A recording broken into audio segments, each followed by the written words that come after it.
আমি নিজেই তাজ্জব লাগিয়া যাই যে ঘাসের এত ফলন হয় কিভাবে। দেখেন আমাকে দেখাই যাইতেছে না ঘাস, এত ঘাস এখানে।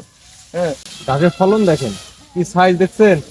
আমি এসছি 5.5 ফিট, আর ঘাসগুলো দেখেন প্রায় 13-14 ফিটের মতো লম্বা হয়ে গেছে, আর পাতার সাইজ দেখেন কত মোটা মোটা। আর এই জমিটাতে যখন লাগাইছিলাম ঘাস, তখন কিন্তু আমি শুধু গোবর সার দিছিলাম পর্যাপ্ত পরিমাণে।